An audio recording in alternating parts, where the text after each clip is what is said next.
Et coucou Booktube, on se retrouve aujourd'hui pour un book haul. Je viens enfin vous présenter mon book haul du mois de mai.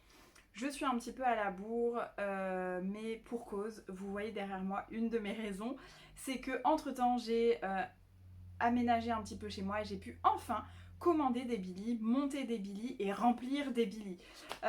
Donc voilà, vous le voyez, elles sont pas complètement pleines puisque j'ai déjà certains livres qui sont encore chez ma mère, puisque quand j'ai emménagé dans mon appart, j'ai pas tout emmené vu que je pouvais pas tout ranger.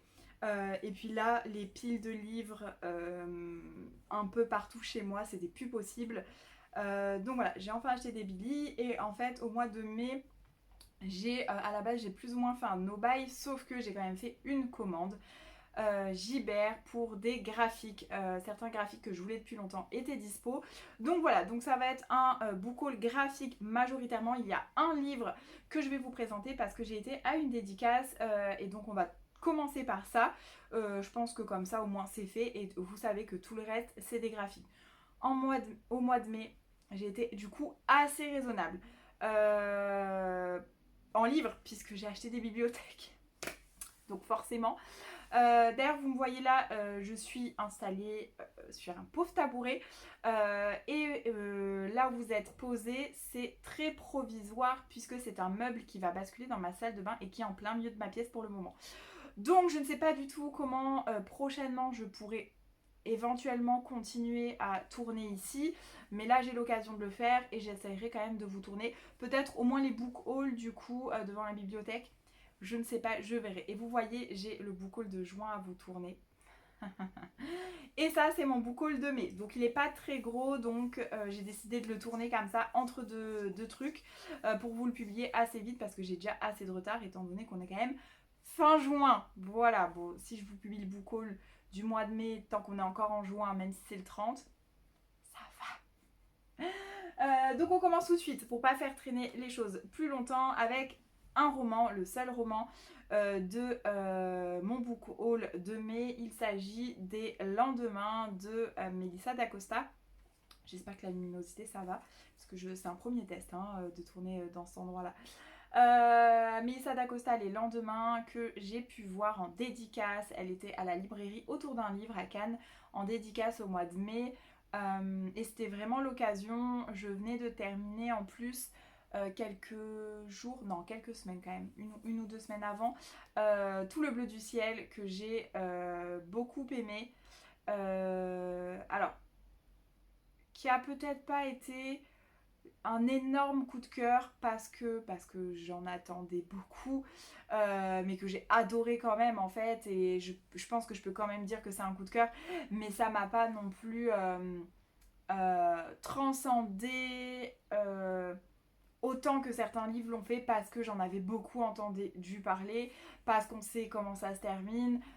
Donc bon voilà. Mais j'étais quand même ravie de rencontrer l'autrice d'un super roman, parce que Tout le bleu du ciel, je vous le conseille à 1000%. Et du coup, je lui ai pris son second roman, tout simplement, qui est aussi un one-shot, Les Lendemains de Melissa d'Acosta, en poche. J'ai une petite dédicace. Je sais même plus si j'ai lu ce qu'elle m'avait mis en dédicace. Je crois que si. Oui, voilà. Non, je l'avais pas lu. La dédicace est très courte. Mais voilà, c'était une chouette rencontre et c'était cool de rencontrer cette autrice parce que je l'avais vue l'année d'avant au festival de Nice, mais j'étais pas allée la voir parce que j'avais pas encore lu ses romans et que j'étais en budget très réduit et que si j'avais craqué pour le format papier de Tout le bleu du ciel, j'aurais voulu l'édition collector parce que la couverture était magnifique. Donc voilà. Donc je suis contente d'avoir ce format poche. Néanmoins, je ne sais pas du tout quand est-ce que je vais le lire. Je pense pas le lire cet été, très clairement. Puis il n'est pas prioritaire dans ma palle, puisque j'ai plus de 240 livres dans ma palle. Mais donc je sais même pas si je le lirai cette année, mais peut-être l'année prochaine. J'ai déjà lu un Melissa d'Acosta cette année. Si je m'en fais un par an, c'est déjà pas mal. Après, il est assez court parce qu'il fait moins de 400 pages. Enfin, assez court, tout est relatif. Donc je verrai. Mais en tout cas, il me fait très envie. Donc je suis contente de l'avoir pris. Ah oui, je me suis aussi acheté j'ai oublié de vous montrer ça. Je me suis enfin racheté des post-it, des petits index comme ça, parce que j'en mets dans mes lectures, alors surtout dans mes lectures développement personnel, bien-être et santé, mais voilà. Donc pratique. J'ai aussi des post-it transparents que vous pouvez du coup mettre dans un livre pour écrire, prendre des notes. J'ai trouvé ça vachement pas mal. Ensuite, on retrouve 2 mangas dans mon book haul. J'allais dire dans ma pile à lire, non, ni dans ma wishlist. Alors, le premier des deux qui ne va peut-être pas vous surprendre. J'ai enfin pris le tome 1 des carnets de l'apothicaire chez Kiyun. On m'en a parlé, reparlé, et on en a encore parlé d'ailleurs récemment avec les copines. Et il me faisait bien évidemment envie, surtout pour ceux qui ne le savent pas, avant de faire des études de droit et de bosser dans le droit, je suis passée par la fac de pharmacie. Donc tout ce qui est apothicaire, médecine, tout ça, ça me parle beaucoup. Et j'ai vraiment hâte de le lire, surtout que on se retrouve à une époque de la Chine qui est pour moi très mystérieuse et intéressante en même temps. Et enfin, tout le contexte de ce livre me fait énormément envie. Donc j'ai hâte de le lire. Je vais d'ailleurs peut-être le lire cet été. Ensuite, le deuxième manga, c'est un manga que je veux depuis très longtemps et qui était dispo d'occasion, donc j'ai enfin sauté dessus. Il s'agit de Don't Fake Your Smile de Katomi Aoki et c'est aux éditions Akata. Je vais peut-être vous lire le résumé parce que celui-là, vous l'avez peut-être moins vu passer. Gaku était autrefois un garçon à problème, mais depuis sa rencontre avec la lumineuse Niji, il s'est assagi. Il vit désormais un quotidien de lycéen ordinaire en compagnie de son meilleur ami Iori. Gaku aime en secret Niji, devenu depuis vice-capitaine du club de judo. Mais aucun de ces trois-là n'est prêt à affronter ce que la vie allait leur faire subir. Entre le coming out pudique de l'un, les méprises de l'autre et surtout l'agression sexiste infligée à la dernière, comment se construire à l'adolescence entre douleur, secret, culpabilité et faux semblants. Ça me fait tellement envie. Et il y a de préciser dans Don't Fake Your Smile, Kotomi Aoki décrit avec une finesse rare la difficulté d'être adolescent dans une société bien trop cruelle. N'attendez plus pour plonger dans une œuvre importante et inclusive. Et il y a hashtag romance, hashtag quotidien et hashtag féminisme. Donc voilà, il me fait très envie. Je vous avoue que je l'avais rajouté dans ma wishlist juste pour le titre. Parce qu'il y a Smile dedans. Donc ça m'avait déjà convaincu, mais le résumé vraiment, j'adore. Voilà, au cas où vous n'aviez pas compris. Et ensuite, dans mon book haul, il y a pas moins de 4 BD. Oui, il y a 4 BD. Je vais d'abord peut-être vous montrer les suites. J'ai craqué pour le tome 2 de L'étrange boutique de Miss Potimari que j'avais rajouté dans ma wishlist grâce à Gimose et j'avais réussi à obtenir le 1 parce qu'ils sont assez difficiles à trouver sur Gibert et là j'avais le 2 et le 3 qui étaient dispo. Alors malheureusement le 3 il a disparu quand j'ai fait mon panier, il a dû être acheté entre temps, mais en tout cas le 2 était encore dispo, donc voilà, j'adore ces couvertures absolument magnifiques. On est sur un dos vert et une couverture assez dégradée et absolument magnifique, et le dos et la quatrième de couve, j'adore, je suis absolument fan. Voilà, donc j'avais beaucoup aimé le tome 1. Alors c'est assez jeunesse, hein, je le dis au cas où, donc à offrir éventuellement à des enfants, à des ados, mais aussi à des adultes qui ont une sensibilité particulière pour tous ces livres-là, parce que vraiment les dessins sont très beaux et l'histoire est assez prenante. Et là en l'occurrence, en fait à chaque fois en gros on retourne dans le passé à une certaine époque, et là on retourne à cette époque-là. Donc ça a l'air vraiment vraiment très très chouette et j'ai assez hâte de le lire. Bon, bah, poser là parce que je sais pas plus trop où poser. Ensuite la deuxième suite que j'ai prise, il s'agit de ce livre-là, donc il s'agit de Olive. C'est une saga en 4 tomes. Miss Potimari c'est en 3 tomes, hein, si jamais. Olive c'est une saga en 4 tomes dont j'ai déjà lu le tome 1 et j'ai beaucoup aimé. C'est assez particulier puisqu'on va suivre Olive qui est une jeune femme de 17 ans et qui a en gros une vie intérieure très intense. Alors je pense que cette BD interpelle sur la différence. Je me demande, alors je crois que ce n'est pas clairement dit, mais on est sur une aventure initiatique où on suit les aventures un peu intérieures de cette héroïne et on a un peu l'impression que ça peut s'apparenter peut-être à des troubles du spectre autistique, on ne sait pas trop, mais Olive elle est un peu particulière, donc je ne sais pas, je crois que ce n'est pas dit. Du coup, j'ai été coupée, mais je vous disais que je ne sais pas si dans ce livre-là, on a, si c'est dit explicitement, pardon, mais voilà, on suit un parcours en tout cas un petit peu particulier, mais c'est vraiment un bon moment de lecture. C'est un peu particulier, voilà, sachez-le, mais j'adore et les planches sont magnifiques.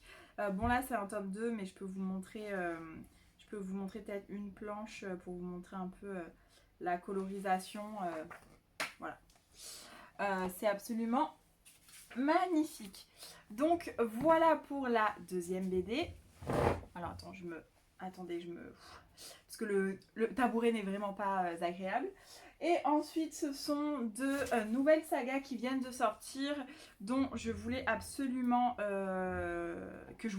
commencer, dont je voulais absolument les tomes, parce que je les trouve absolument magnifiques et elles me font très envie. La première, c'est Witch Club de Sandra Cardona et de Cédric Maillan. C'est chez Dargo, ça vient de sortir, enfin je crois que là il y a déjà le tome. Non, celui-là, le tome 2 n'est pas encore sorti. Celui-là, je ne sais pas si c'est une saga d'ailleurs, ceci dit, je pense que oui. Mais c'est peut-être un one-shot. Je ne sais pas. Mais du coup, voilà, Witch Club qui me faisait très envie. Est-ce que c'est écrit dedans si c'est une saga ou pas? C'est la deuxième que je vais vous présenter, dont le tome 2 vient de sortir, je crois. Mais cette saga-là, enfin cette BD-là, je ne sais pas du tout du coup si c'est une saga ou pas. Je pense que oui, mais en fait, je m'aperçois que j'ai aucune certitude. Donc, à voir. Du coup, Witch Club, je vais peut-être vous lire le résumé quand même, parce qu'elle est sortie assez récemment. Même si je pense que vous l'avez déjà vu passer partout. Enfer et damnation, le Witch Club tremble sur ses bases. La Bruja, je sais pas si je prononce bien, la plus puissante des sorcières du conseil s'est volatilisée après avoir créé une potion dangereuse et révolutionnaire. Nora, sa nièce, qui ne semble pas avoir hérité de son talent pour la magie, décide d'enquêter sur sa disparition. Mais alors qu'elle pénètre dans le manoir de sa tante, Nora interrompt accidentellement un rituel d'invocation mené par Barbouillard, le démon familier de la Bruja. Nora se retrouve alors face à face avec le diable, ou ce qu'il en reste, car il est coupé en deux et condamné à rester sur Terre. Nora et le diable devront dès lors s'entraider afin de retrouver la Bruja et découvrir la porte de... Non, et... afin de retrouver la Bruja et d'ouvrir la porte de l'enfer, tout en prenant garde aux multiples pièges tendus par démons et sorcières. Je suis désolée et j'ai eu du mal à lire, mais voilà, Witch Club qui me fait très envie et franchement cette couverture est vraiment très très belle, donc voilà. Et ensuite il s'agit d'une saga, pareil, que vous avez vu passer, le tome 2 vient de sortir, Equinox. Le tome 1 c'est Cheval de Lune et c'est chez Dracou de Wallenstein et Gate, donc c'est... il n'y a pas les prénoms. C'est Aurélie Wallenstein, je crois, et Gate, j'ai pas le prénom. C'est pas écrit d'ailleurs. C'est bien quand c'est pas écrit. Je peux pas dire de bêtises.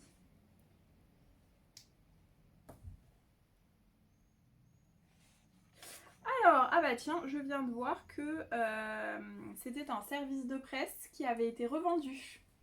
Voilà. Donc moi je l'ai payé. Et la personne, elle s'est fait des sous alors qu'elle l'avait pas payé. Normalement, les services presse, on n'est pas censé les revendre. Hein. Mais bon, bref, je viens de voir ça à l'instant. Bref, on passera là-dessus.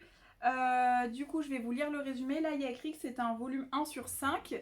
Par contre, pour Witch Club, ouais, c'est pas écrit. Donc, c'est peut-être un tome unique. Donc, Equinox, je vous lis le résumé. Cette couverture est absolument magnifique.